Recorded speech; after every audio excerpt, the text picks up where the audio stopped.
Assalamualaikum warahmatullahi wabarakatuh. Kami dari kelompok 4 yang beranggotakan saya sendiri, Francisco sebagai moderator sekaligus pemateri. Saya Wafik Janisa sebagai pemateri. Saya Reza Putri Ningrum sebagai pemateri. Saya Serin Azahra sebagai pemateri. Saya Keti Junisa Pendali Utami sebagai pemateri. Saya Celia Lustari sebagai pemateri. Di sini kami akan menjelaskan materi tentang laporan bisnis dan laporan singkat di mata kuliah Komunikasi Bisnis.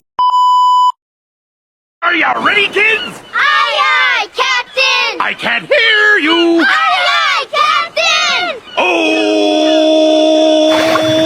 Untuk materi pertama yaitu tentang penulisan dan pengertian laporan bisnis akan dijelaskan oleh rekan saya, Celia Agustari. Kepada Celia Agustari, saya persilakan. Hai semuanya, di sini saya Celia Agustari selaku pemateri pertama yang akan menjelaskan tentang penulisan laporan bisnis dan pengertian apa sih laporan bisnis itu tersendiri. Nah, penulisan laporan bisnis itu mengapa kita harus melakukan penulisan laporan bisnis.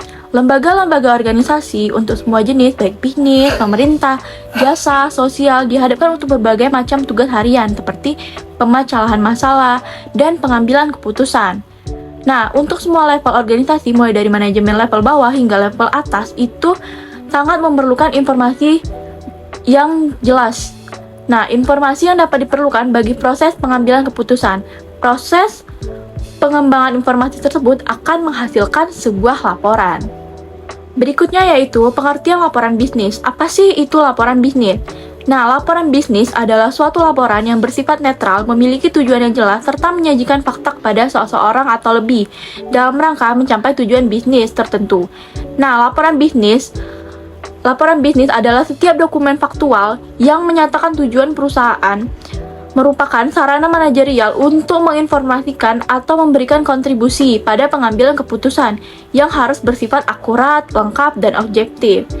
Laporan bisnis juga merupakan pesan-pesan yang objektif, tersusun secara teratur, yang digunakan untuk menyampaikan informasi dari satu bagian operasional atau dari institusi ke lembaga-lembaga lain untuk membantu pengambilan keputusan atau pemecahan masalah. Nah, atas dasar penjelasan saya barusan, dapat diambil kesimpulan bahwa suatu laporan bisnis mempunyai berbagai karakteristik seperti netral, tidak memihak, objektif. Penyampaian informasi baik intern maupun extern biasanya diminta oleh mereka yang memiliki kewenangan yang lebih tinggi dan memiliki suatu tujuan tertentu, yaitu untuk membantu pemecahan masalah dalam pengambilan keputusan. Itulah materi yang dapat saya sampaikan. Terima kasih. Baiklah, di sini saya akan menyampaikan materi mengenai bagian laporan bisnis. Setelah kita menyelesaikan 6 tahap persiapan, maka hal yang dilakukan adalah menyusun bagian pokok laporan bisnis yang mencakup hal pendahuluan, tag atau body, dan penutup. Pendahuluan itu harus mempertimbangkan 11 hal. Yang pertama adalah pemberi kuasa, layout atau rencana presentasi, masalah, maksud penulisan, ruang lingkup, metodologi yang mengacu pada metode pengumpulan informasi, sumber-sumber primer atau sekunder, latar belakang dari situasi yang sedang diteliti, definisi istilah, keterbatasan, dan rekomendasi. Yang kedua yaitu teks. Bagian ini merupakan bagian terpanjang dari isi suatu laporan bisnis. Dalam bagian ini juga membahas atau mengembangkan hal-hal penting secara rinci. Di samping itu juga, bagian ini membantu dalam mencapai maksud penulisan laporan bisnis. Penulisan ini harus mencakup temuan fakta yang penting dan relevan. Yang ketiga yaitu penutup. Bagian penutup ini berfungsi merangkum laporan secara menyeluruh, mengambil kesimpulan atau memberi rekomendasi. Materi selanjutnya yang saya bahas mengenai organisasi tubuh laporan bisnis. Cara menyusun tubuh laporan bisnis yaitu terdiri dari dua, yaitu cara deduktif secara langsung dan induktif secara tidak langsung. Biasanya kebanyakan laporan bisnis itu digunakan secara deduktif atau secara langsung, karena biasanya pembaca ingin lebih tahu dari awal mengenai kesimpulan dan rekomendasi laporan bisnis tersebut. Yang pertama adalah cara deduktif. Kata deduktif atau langsung berarti menggambarkan laporan dari belakang ke depan atau menjelaskan ide pokok atau rekomendasi terlebih dahulu sebelum hal-hal rinci dijelaskan.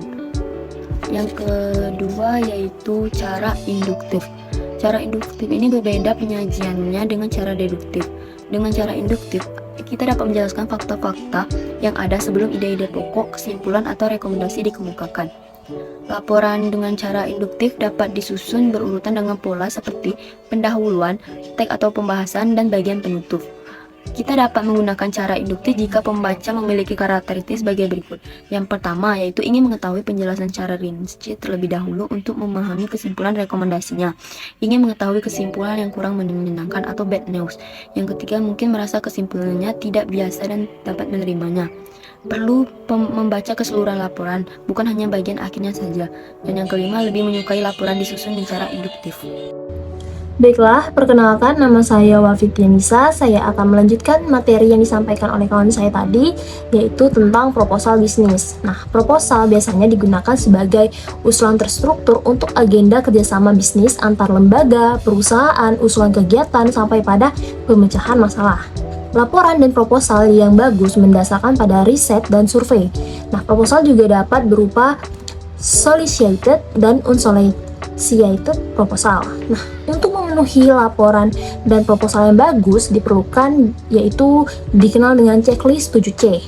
Nah, yang pertama ini ada completeness dan conciseness. Nah, ini mencakup keseluruhan yang dibutuhkan, fakta yang lengkap dan sesuai dengan tujuan laporan untuk menjawab seluruh pertanyaan pembaca, yang mana terdiri dari apa, mengapa, kapan, di mana, siapa, dan bagaimana dengan cara yang tepat. Nah, lalu ada concreteness, conviction, dan objectivity. Nah, yang mana menggunakan kata dan angka yang spesifik, karena hal ini akan lebih memperjelas dan meyakinkan laporan Anda. Nah, selanjutnya ada consideration dan courtesy, yaitu menerapkan suatu keterpaduan yang serasi dalam penelitian yang telah dilakukan. Nah, selanjutnya ada clarity, yaitu mengungkapkan persyaratan Anda dengan jelas sehingga mudah dimengerti oleh si pembaca. Nah, yang terakhir ini ada correctness, yaitu periksalah kembali semua fakta, tata bahasa, dan hal lainnya, sehingga dapat dibedakan dengan jelas antara fakta, gagasan, kesimpulan seluruh teks, dan bagian akhir. Sekian, terima kasih. Penggolongan laporan bisnis. Laporan bisnis dapat digolongkan ke dalam berbagai cara. Yang pertama, menurut fungsinya. Menurut fungsinya, suatu laporan dapat dibedakan apakah untuk memberi informasi atau untuk analisis. Suatu laporan yang bersifat memberi informasi akan menyajikan fakta-fakta dan rangkuman tanpa melakukan analisis, kesimpulan, ataupun rekomendasi. Sedangkan laporan analisis akan menyajikan fakta-fakta, menganalisis, dan menafsirkannya, kemudian mengambil kesimpulan dan memberi rekomendasi. Yang kedua itu menurut subjeknya. Menurut subjeknya, suatu laporan dapat dibedakan menurut dari departemen mana suatu laporan itu diperoleh. Contohnya seperti laporan akuntansi, laporan periklanan, laporan pengumpulan kredit, laporan pembelanjaan, laporan asuransi, dan lain sebagainya. Yang ketiga itu menurut formalitasnya. Menurut formalitasnya, suatu laporan dapat dibedakan atas dasar apakah formal ataupun non-formal. Laporan formal sering disebut sebagai laporan panjang, sedangkan laporan non-formal sering disebut sebagai laporan singkat. Laporan formal mencakup pendahuluan, isi, penutup, sedangkan laporan informal biasanya hanya mencakup badan teks saja. Yang keempat itu menurut keasliannya. Menurut keasliannya, suatu laporan dapat dibedakan atas dasar otoritas atau sukarela dan publik atau swasta. Laporan otoritas adalah suatu laporan yang dibuat atas dasar permintaan atau mendapat kuasa dari orang lain atau komite. Laporan sukarela adalah suatu laporan yang dibuat atas inisiatif Anda sendiri. Laporan swasta adalah suatu laporan yang dibuat oleh perusahaan-perusahaan swasta. Dan yang terakhir itu laporan publik. Laporan publik adalah laporan yang dibuat oleh lembaga-lembaga pemerintah, termasuk sekolah-sekolah, rumah sakit, ataupun lembaga lain yang dibiayai oleh negara. Yang kelima itu menurut frekuensinya. Menurut frekuensinya, suatu laporan dapat dibedakan atas dasar apakah secara berskala ataupun khusus. Laporan berskala dapat dikeluarkan secara harian, mingguan, bulanan, semesteran, ataupun tahunan. Yang termasuk laporan berskala antara lain laporan bursa saham setiap jam, laporan penjualan tiap hari, laporan biaya tiap seminggu, laporan produksi setiap bulan, dan lain sebagainya. Sedangkan laporan khusus ini ditulis manakala kebutuhan terhadap suatu informasi muncul. Laporan khusus mencakup situasi atau kejadian yang unik atau khusus, seperti munculnya krisis dalam suatu perusahaan. Yang keenam itu menurut jenisnya. Menurut jenisnya atau penampilannya, suatu laporan dipengaruhi oleh formalitas dan panjangnya laporan. Jenis laporan dapat bersifat informal maupun formal. Laporan informal meliputi laporan memorandum, laporan surat, dan laporan cetak. Sedangkan laporan formal biasanya lebih panjang daripada laporan informal. Laporan formal sering juga disebut sebagai laporan panjang atau long report. Yang ketujuh itu menurut kegiatan proyek. Dalam melaksanakan suatu proyek, terdapat 3 jenis laporan. Yang pertama, laporan pendahuluan, laporan perkembangan, dan laporan akhir. Laporan pendahuluan ini mencakup bagaimana suatu proyek dipersiapkan, hasil yang diharapkan, dan bagaimana melakukan pelatihan pegawai. Selanjutnya, setelah proyek berlangsung, perlu disusun laporan perkembangan secara berskala. Pada saat proyek berakhir, dibuatlah laporan akhiran. Yang ke-8 itu menurut pelaksanaan pertemuan. Berdasarkan pelaksanaan pertemuan, laporan bisnis dapat dibedakan ke dalam agenda, resolusi, notulen, dan laporan pertemuan. Agenda adalah suatu dokumen yang ditulis sebelum suatu pertemuan berlangsung. Agenda ini mencakup jadwal pelaksanaan dan topik yang akan dibahas dalam pertemuan. Sedangkan resolusi adalah laporan singkat yang secara formal berisi pengumuman hasil konsensus dalam suatu pertemuan. Notulen adalah laporan resmi dalam suatu pertemuan yang telah berlangsung. Notulen mencakup catatan semua hal yang terjadi dalam suatu pertemuan. Yang terakhir itu laporan pertemuan adalah suatu laporan resmi yang cakupan bahasanya lebih luas dan berisi hasil-hasil pertemuan ataupun konferensi penting. Selanjutnya, persiapan penulisan laporan bisnis. Ada persiapan yang diperlukan sebelum menulis laporan. Yang pertama itu, definisikan masalah, tujuan, dan ruang lingkup. Tahap pertama perencanaan adalah melakukan analisis masalah yang mencakup tujuan penyusunan laporan, jawaban terhadap pertanyaan-pertanyaan seperti apa yang diinginkan, berapa banyak, mengapa, dan kapan akan membantu Anda dalam menentukan masalah, tujuan, ruang lingkup, keterbatasan, dan judul suatu laporan. Yang kedua itu, pertimbangkan siapa yang akan menerima laporan. Memvisualisasikan pembaca atau pendengar Anda dan kebutuhan mereka. Dalam mempersiapkan laporan bisnis, perlu dipertimbangkan berbagai hal yang berkaitan dengan audiens. Artinya, seseorang yang ingin menyusun laporan bisnis perlu memperhatikan siapa yang akan menerima laporan tersebut, baik dari segi pendidikan, pengalaman, maupun sikap emosionalnya. Hal ini bertujuan agar laporan bisnis yang ingin disampaikan kepada audiens dapat mengenai sasarannya. Yang ketiga yaitu menentukan ide atau gagasan. Dalam tahapan ini, tuliskan semua ide yang terlintas secara umum. Kemudian, buatlah laporan berdasarkan rencana kerja yang rinci. Untuk beberapa laporan, rumuskan hipotesis sebagai dasar untuk menentukan informasi apa yang Anda perlukan. Yang keempat itu mengumpulkan bahan yang diperlukan. Dalam tahap keempat, dalam menyajikan laporan adalah mengumpulkan fakta yang diperlukan dari sumber-sumber yang dapat dipercaya. Yang kelima itu menganalisis dan menafsirkan data. Untuk laporan singkat, tahap ini hanya memerlukan waktu yang sangat singkat. Namun, untuk laporan panjang seperti laporan analisis yang didasarkan pada fakta yang diperoleh dari berbagai sumber, tahap ini memerlukan waktu yang lebih lama. Tahap terakhir itu mengorganisasi data dan mempersiapkan kerangka akhir. Setelah menganalisis dan menafsirkan data secara hati-hati, Anda dapat mengorganisasikan hasil temuan dan membuat kerangka atau outline akhir. Tetapi sebelum menyiapkan kerangka, Anda perlu tahu tubuh laporan dan mempertimbangkan berbagai metode pengorganisasian dari kerangka. Baiklah, di sini saya akan menjelaskan materi mengenai penulisan laporan formal. Laporan panjang sering disebut dengan laporan formal atau formal report. Salah satu yang membedakan dengan laporan singkat atau laporan informal bukan saja lihat dari banyak sedikitnya halaman, tetapi juga bentuk atau format laporan itu sendiri. Secara umum, jumlah halaman laporan formal lebih banyak daripada jumlah halaman laporan singkat. Oleh karena itu, perencanaan dan penyusunan laporan formal sangat penting. Untuk membuat laporan formal, langkah-langkah yang harus kita lakukan yaitu yang pertama, mendefinisikan masalah. Dalam menulis laporan formal, baik atau laporan informasional maupun analitik, tahap pertama adalah mendefinisikan masalah. Anda harus memutuskan informasi apa yang Anda perlukan untuk dapat menyelesaikan suatu laporan. Sebagai contoh, Anda akan melakukan suatu penelitian tentang peredaran obat-obat terlarang. Dalam hal ini, Anda perlu menggali berbagai pertanyaan yang berkaitan dengan peredaran obat-obat terlarang.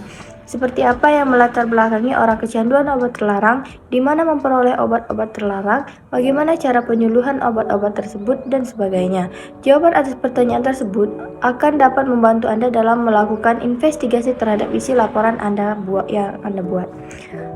Yang kedua, kerangka untuk analisis. Setelah Anda mendefinisikan masalah dan menentukan tujuan penelitian, Anda mulai melakukan suatu penelitian. Untuk mengorganisasikan suatu penelitian, Anda perlu mengelompokkan masalah ke dalam serangkaian pertanyaan khusus. Proses ini sering disebut dengan factoring. Penelitian juga memerlukan kerangka atau outline untuk keperluan analisis. Karena memungkinkan Anda memecahkan masalah, seperti kerangka laporan memungkinkan Anda menulis dengan cara yang sistematis. Akan tetapi, membuat kerangka untuk penulisan tentang tentu akan berbeda dengan cara membuat kerangka laporan. Kerangka penelitian berisi langkah-langkah pemecahan masalah, sedangkan kerangka laporan berisi alternatif pemecahan masalah. Selanjutnya, menyusun rencana kerja. Setelah Anda mendefinisikan masalah dalam membuat kerangka, selanjutnya Anda perlu menetapkan suatu rencana kerja yang didasarkan pada kerangka pembukaan atau pendahuluan.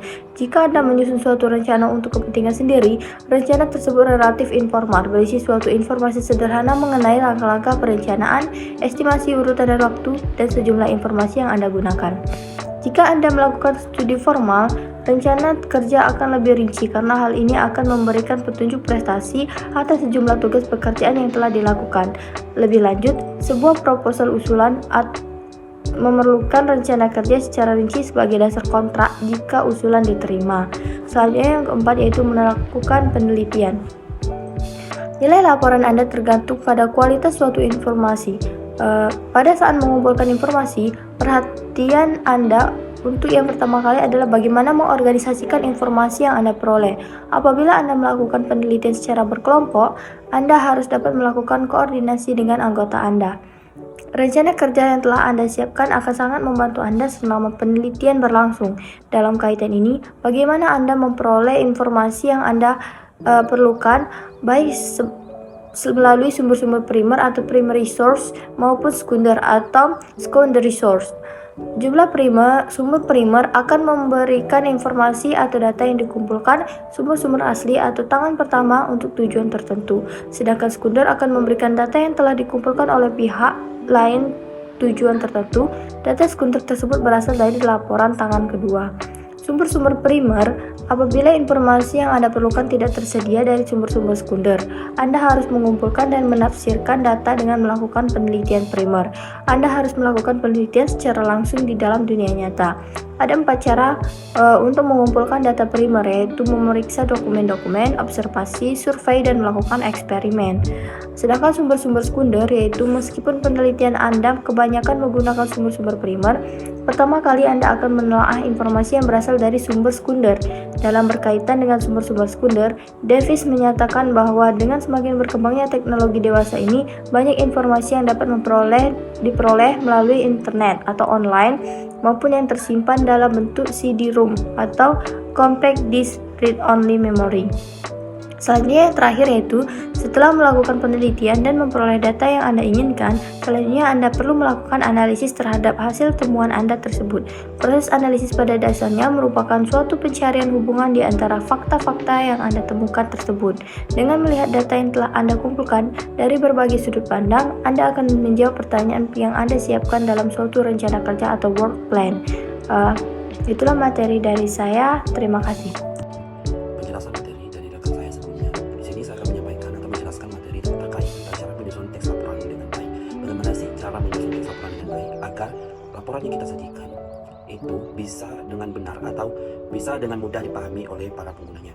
Yang pertama tentunya kita membuat topik-topik atau kriteria. Topik-topik atau kriteria maksudnya di sini adalah judul utama atau tujuan utama dari laporan kita menjadi kriteria atau topik-topik yang akan kita bahas menjadi nomor 1 dalam kita membuat laporan. Kemudian yang kedua, menyusun urutan peristiwa atau kejadian-kejadian. Di sini kita maksudnya dari kejadian-kejadian atau dari transaksi-transaksi kita yang masa lampau atau historis kita susun berdasarkan urutan waktunya. Kemudian yang ketiga, mendeskripsikan lokasi atau tempat. Maksudnya di sini lokasi atau tempat kejadian dari transaksi kita tersebut kita sajikan dalam laporan. Tidak boleh lokasi atau tempat kita harus berdasarkan fakta atau berdasarkan sesuai dengan apa yang terjadi pada transaksi kita. Kemudian yang keempat, menjelaskan suatu proses atau prosedur. Maksudnya di sini proses atau prosedur dari suatu perusahaan kita. Misalkan kita memproduksi suatu barang, maka proses atau prosedur memproduksi suatu barang tersebut kita harus sediakan di dalam laporan. Kemudian yang kelima, menyusun urutan tingkat pentingnya secara alfabet. Maksudnya di sini kita urutkan dari tingkat yang terpenting sampai yang tidak terpenting. Kemudian yang keenam, menyusun urutan tingkat familiar atau sederhana. Jadi kita susun berdasarkan tingkat kesederhanaan menjadi tingkat yang lebih penting atau tingkat yang kurang familiar di mata masyarakat. Untuk yang ketujuh, yaitu menyusun sumber-sumber yang digunakan. Sumber-sumber yang digunakan ini maksudnya kita menggunakan hal-hal apa saja yang kita ambil dari luar, atau biasa kalau kita membuat laporan itu berada di dalam daftar pustakanya. Sumber-sumber ini biasanya dianggap penting oleh beberapa pembaca dan dianggap kurang penting bagi para pembaca. Hal ini sesuai dengan pandangan dari pembaca tersebut. Kemudian yang terakhir, pemecahan masalah. Pemecahan masalah maksudnya di sini bagaimana laporan yang kita sajikan itu dapat digunakan atau tujuan yang kita ingin sampaikan tersampai kepada para pembacanya. Kemudian untuk materi berikutnya yaitu tentang penulisan laporan singkat. Bagaimana penulisan laporan singkat? Yang pertama yang harus kita ketahui yaitu karakteristik laporan singkat. Untuk laporan singkat ini sudah masuk ke materi kedua. Jadi untuk materi yang pertamanya yang harus kita tahu dalam penulisan laporan singkat adalah karakteristik laporan singkat. Kebanyakan laporan singkat atau dalam bahasa Inggrisnya short atau brief reports hanya mencakup materi pendukung yang relatif sedikit bagi pembaca komunikasi yang efektif. Laporan singkat itu sendiri dapat berbentuk memo atau surat yang terdiri atas 1 atau 2 halaman. Secara umum, laporan singkat dalam dunia bisnis yang dilengkapi dengan preliminary part atau seperti lembar halaman judul, surat pengantar, daftar isi, dan rangkuman atau abstrak. Karena hanya terdiri atas 1 atau 2 lembar halaman saja, oleh karena itu laporan singkat ini lebih menekan pada tubuh atau suatu laporan yang mencakup pembuka hasil temuan, bahasan, dan bagian penutup. Jadi, dalam laporan singkat ini dapat kita, mungkin dari sepintas dalam pikiran kita, laporan singkat. Kita ambil satu kata itu singkat, artinya tidak ada hal yang bertele-tele atau hal yang berlebihan dijelaskan di sini. Yang harus ditekankan dalam laporan singkat atau yang menjadi hal utama yang ada di laporan singkat yaitu bagian tubuhnya atau bagian isinya. Jadi bagian isi merupakan bagian terpenting. Jadi dalam laporan singkat cuma disajikan bagian isi tersebut. Tapi tidak hanya bagian isi, kita juga harus membuat bagian pembuka sebagai pembuka laporan kita. Kemudian baru kita tambahkan hasil atau bagian isi dari laporan kita dan terakhir kita taruh penutup. Gunanya agar para pembaca dapat memahami dengan lebih baik. Dan bagaimanapun laporan singkat ini pasti lebih disukai oleh para pembaca karena tidak terlalu bertele-tele seperti yang saya jelaskan sebelumnya, dan laporan singkat ini tidak memakan atau memiliki lembar yang sangat banyak, cukup 1 atau 2 lembar saja.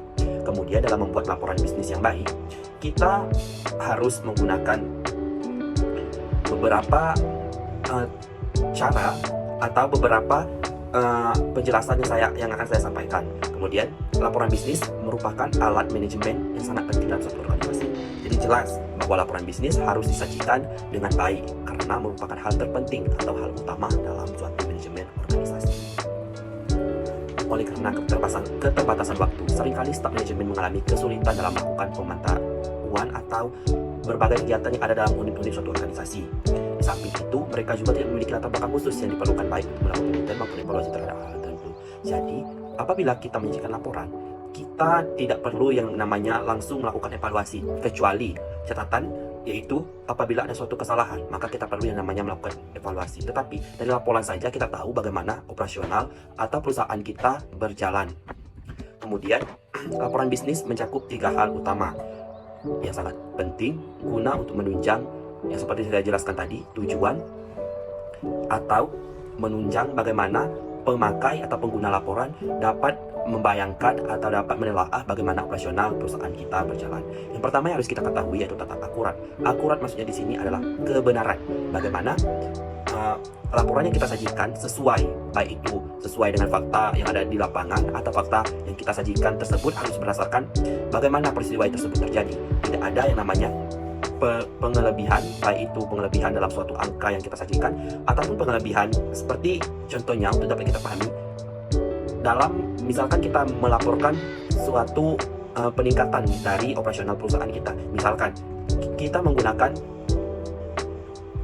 bahwasanya kita menjelaskan dalam laporan operasional atau produksi perusahaan meningkat tajam, itu tidak lebih baik daripada kita menjelaskan operasional perusahaan meningkat dari 50 juta sampai ke 100 juta. Itu lebih baik atau itu lebih relevan atau itu lebih dapat dipahami oleh para pembaca karena tidak ada maksud berlebihan. Bahwasanya sudah jelas bahwa dari 50 juta ke 100 juta kita dapat mengambil kesimpulan bahwa perusahaan meningkatkan produksinya sebesar 50 juta. Kemudian yang kedua, keputusan yang baik. Maksudnya keputusan yang baik, laporan bisnis tidak hanya untuk kepentingan pihak intern saja, tetapi juga pihak ekstern organisasi. Karena laporan bisnis merupakan dokumen resmi yang dibaca oleh masyarakat luas, sudah sepantasnya untuk datang menjaga etika bisnis.